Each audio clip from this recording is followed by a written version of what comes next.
세력이 완벽하지 않은 상황에서 국제관계에서 중요한 결정을 내리고 그 결정이 문제를 불러일으키는 상황을 감당할 수 없다.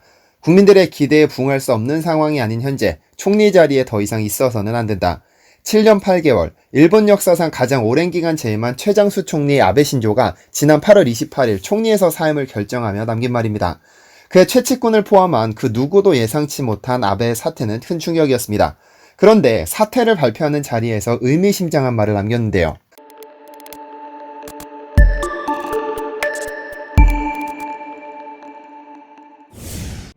안녕하세요, 디스멘터리입니다. 지난 8월 28일 아베 신조 일본 총리는 오후 5시 총리관저에서 긴급 기자회견을 개최합니다. 그러면서 지병이 재발했다는 이유를 들어 총리직에서 사임하겠다는 뜻을 밝혔고 후임 총리가 지명될 때까지만 임무를 수행하겠다고 밝혔습니다. 아직 총리직을 유지하고 있으니 총리로 지칭하겠습니다. 사실 그가 총리에서 물러날지도 모른다는 상황이 몇몇 곳에서 관찰되기도 했습니다. 그가 일주일에 2번이나 병원에서 검진을 받으면서 건강 악화설이 확산된 것이죠. 그는 궤양성 대장염이라는 지병으로 앓고 있었는데 이는 일본 후생노동성이 직접 지정한 난치병이었죠. 아베 총리는 6월 정기검진에서 재발 징후가 보인다는 소견을 받았는데 혈액성분 제거 요법 등의 특수한 치료를 요할 정도로 악화됐습니다. 결국 그는 사퇴하기로 결정했는데요. 그런데 그의 사퇴 기자회견이 있기까지 주위의 그 누구도 이 사실을 알지 못했다고 합니다. 여기에는 일본 특유의 문화가 자리 잡고 있는데요. 흔히 일본을 이해하려면 겉모습을 뜻하는 다테마에와 속내를 뜻하는 혼내를 이해해야 한다고 합니다. 관계를 매끄럽게 맺기 위해 취하는 다테마에를 보고 혼내를 짐작해서는 안 된다는 뜻입니다. 우리가 일본인들을 묘사할 때 흔히 속에 칼을 감추고 있다고 표현하듯이 그들의 겉모습과 속내는 전혀 다릅니다. 이번 아베 총리 역시 기자회견까지 혼내를 철저히 숨겼습니다.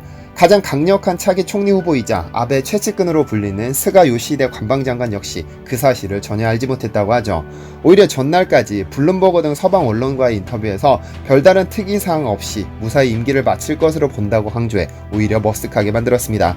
심지어는 기자회견 3시간 전까지 매일 총리를 만나며 달라진 것은 없다고 말하기도 했습니다. 아베 총리는 지난 24일쯤 사퇴 의사를 굳혔다고 밝혔는데 그날도 기자들과 만난 자리에서 몸 상태 관리에 만전을 기해 힘을 내서 다시 일을 하고 싶다고 말하기도 했습니다. 사퇴하기로 결심한 날에도 다테마에를 관리한 것이죠. 하지만 그는 기자회견에서 혼내를 여지없이 드러내며 의미심장한 말을 남겼습니다. 러시아와의 평화조약 그리고 헌법을 개정하지 못한 상태로 그만두는 것이 창자가 끊어지는 듯이 괴롭다라고 말이죠. 여기서 아베가 총리로 재임하며 가장 중점을 두었던 두 가지 핵심 정책을 알아낼 수 있습니다. 바로 러시아와의 평화조약 그리고 헌법 개정이죠. 제2차 세계대전에서 일본이 패전국으로 지정된 후 전세계 많은 국가들은 평화조약을 체결해 상호 발전을 꾀했습니다. 하지만 러시아와 일본은 예외였습니다. 단 한 번도 평화조약을 체결한 적 없습니다. 가장 인접한 국가가 평화조약을 체결하지 않았다? 여기에는 이유가 있습니다. 바로 쿠릴 열도죠. 지난 2019년 푸틴은 러시아 언론과의 인터뷰에서 일본과 쿠릴 열도를 두고 합의하는 일은 없을 것이라는 강력한 메시지를 남겼습니다. 푸틴이 강력하게 소유권을 주장하는 쿠릴 열도, 이곳은 일본 홋카이도 서북 쪽의 4개의 섬을 말합니다. 현재 이 섬은 러시아가 실효 지배 중인데 일본은 이 4개의 섬을 전부 돌려달라고 요구하고 있고 러시아는 돌려주지 않는 상황입니다.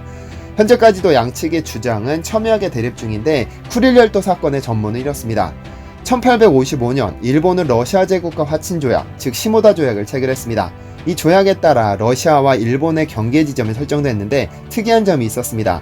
바로 사할린 섬을 러시아와 일본이 공동으로 거주할 수 있다는 내용이었죠.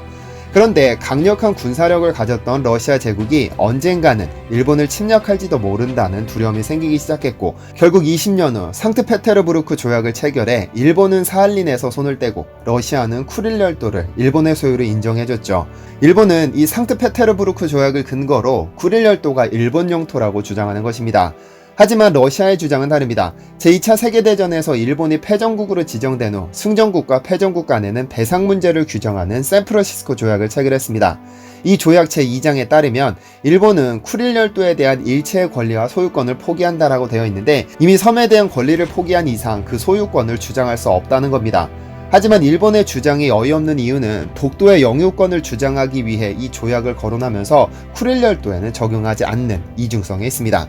사실 러시아는 일본과 관계 회복을 위해 노력해왔습니다. 1956년 러시아의 전신인 소련은 일본과 관계 개선을 위해 쿠릴 열도 4개 중 2개를 일본에게 양도하겠노라고 제의했지만 일본이 자신들의 가장 큰 적으로 여기는 미국과 안보조약을 체결하자 제의를 거둬들였죠. 이후로 일본은 우경화가 진행됐는데 러시아에게 쿠릴 열도 2개가 아니라 4개를 전부 돌려달라고 주장하며 현재에 이른 것입니다. 러시아는 세계 3위에 해당하는 경제력을 가진 일본과의 관계 악화는 불합리하다고 판단해 지난 2007년 일본에게 쿠릴 열도 공동 개발을 제의하기도 합니다. 하지만 이는 일본의 강력한 반발을 불러왔습니다. 공동 개발을 수락하는 건 쿠릴 열도가 러시아 땅임을 인정하는 꼴이니까요. 어쨌든 일본도 러시아도 평화조약을 체결하기 위해 노력해왔지만 단 한 번도 체결된 적이 없습니다. 현재까지도 말이죠. 아베가 7년 8개월의 임기 중 무모하리만치 강행하던 것이 있습니다. 바로 헌법 개정인데요. 헌법 개정을 통해서 아베가 이루고자 했던 것은 강한 일본이었습니다. 헌법을 개정해 자위대를 국방군으로 동원해 전쟁이 가능한 나라를 만들고 싶어 했죠. 그렇다면 현재 일본의 헌법에 어떤 문제가 있길래 약한 일본으로 불리는 것일까요? 1939년 9월 1일 히틀러는 폴란드를 침공해 제2차 세계대전의 시작을 알립니다.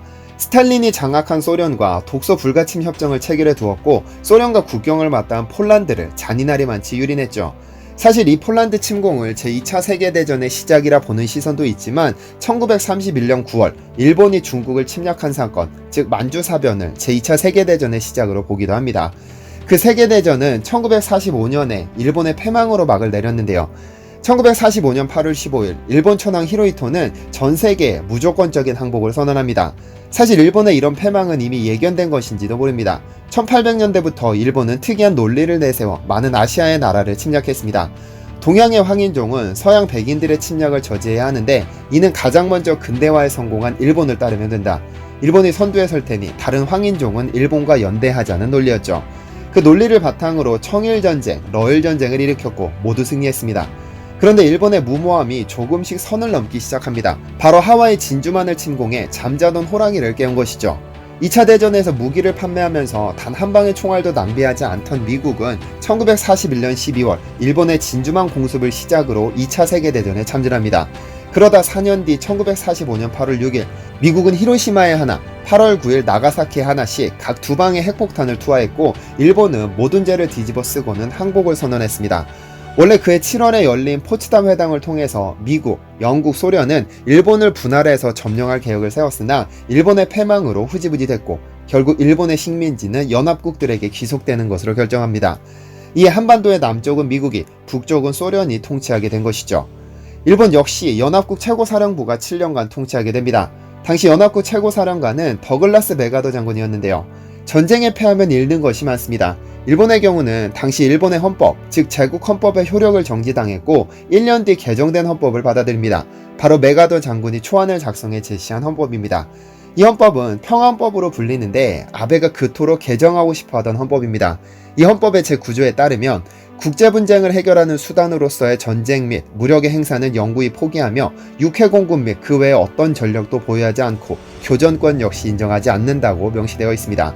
이 조항은 일본은 전쟁을 포함한 어떠한 무력도 영원히 사용할 수 없고 군대를 포함해 전쟁 병력도 보유하지 않으며 합법적으로 적군과 전투할 권리까지 포기시켰습니다. 이에 평화헌법이라고 불리는 것입니다. 그런데 일본이 군대를 보유한 것이 아니냐 하는 분들도 계시는데 이는 자위대 때문입니다. 하지만 자위대는 군대가 아니라 일본의 치안 유지를 위해 존재하는 일종의 방어용일 뿐 군대는 아닙니다. 군대이긴 군대이되 전쟁을 할 수 없는 치안군이죠. 이런 치명적인 단점을 극복하고자 아베는 강한 일본을 표방하며 헌법 제9조를 개정하고 싶어한 겁니다. 이 개정을 통해 신군국주의로 태어나고 싶어한 거죠. 처음 이를 공론화한 건 그가 총리로 취임한 2년 뒤인 2014년으로 일본의 우방국에 무력 공격이 발생하면 일본의 안보 역시 위협받을 것이고 국민들이 위험에 빠질 수 있다. 그러므로 최소한의 무력을 행사할 수 있어야 한다며 헌법을 달리 해석했습니다. 집단적 자위권 행사를 위한 밑거름을 깔아둔 것이죠. 이후 2015년 9월 집단 자위권 행사를 규정한 안보법을 도입시켜 헌법을 무력화시켰고 2017년에는 자위대를 헌법에 명시하자는 주장을 내걸고 개헌안을 발표하기도 했습니다. 그러나 주변국의 반발로 개헌이 완성되지 못했고 아베가 사퇴할 계획을 밝힐 때까지 완성시키지 못해 창자가 찢어질 정도로 고통스럽다고 한 겁니다. 사실 일본의 정치는 경제를 따라오지 못한다는 평가가 많습니다. 세계 3위에 해당하는 선진국이지만 정치 분야는 후진국으로 평가받는데 그 이유는 자민당을 위시한 일본의 우경화에 있습니다. 일본은 아베 정권을 포함해 아주 오랜 기간 극우 정치인들이 장악했는데 문제는 정권이 세습된다는 것에 있습니다. 즉 현직 국회의원이 사망할 경우 정치와는 무관한 자식이 그 지역에 출마하는데 일본 사회는 아버지의 지역구를 책임지려는 희생정신을 높이 평가합니다. 당연히 그가 당선되는 것이죠. 일본에서는 귀족 지위가 세습되듯 국회의원 지위도 세습되고 있는 겁니다. 아베 총리 역시 기시 노부스케 전 일본 총재의 외손자죠. 1955년에 창당한 자민당은 70년 넘는 기간 동안 2번밖에 정권을 빼앗기지 않았을 정도로 거의 독점에 가까운 지위를 누리고 있습니다. 그 기간도 불과 5년 8개월에 불과하죠. 그러나 이 오랜 기간의 독점은 일본에게 투쟁의 역사를 경험하지 못하게 했습니다. 즉 불평등에 대해 투쟁하지 못함으로써 혁명을 겪지 못한 겁니다. 이 때문에 일본 정치사회는 고인물이 되었고 세상의 이치에 따라 고인물은 썩게 되죠. 이런 의미에서 한국은 지난 70년간 수많은 혁명과 투쟁을 통해 민주화를 안정적으로 장착시켜 오히려 정치에 있어서는 선진국으로 볼 수 있죠. 정권 창출을 위한 눈꼴 시린 전쟁은 있을지언정 고인 상태로 썩진 않았으니까요. 아베 총리는 일본에서 여러 가지 기록을 가진 인물이기도 합니다. 전쟁 후 최연소 총리이자 역대 최장수 총리, 연속 재임 기간 최장수 총리, 2차 집권 총리 등 많은 기록을 갈아치웠죠. 그가 총리로 집권하는 동안 한국 및 주변국과의 관계는 역대 최악이었던 것으로 평가됩니다. 특히 지난 2019년에 한국에게 반도체 장비 수출 규제를 시행하면서는 한국과의 외교 관계가 역대 최악이었습니다. 그러나 한국에게 겁만 주려던 그의 이 시도는 일본 제품 불매운동을 불러왔고 오히려 일본의 잘못된 한 수에 어마어마한 손해를 야기했습니다. 어쩌면 스트레스가 쥐약이라는 그의 궤양성 대장염을 더 악화시킨 것이 아닌지도 모르겠습니다. 시청해주셔서 감사합니다.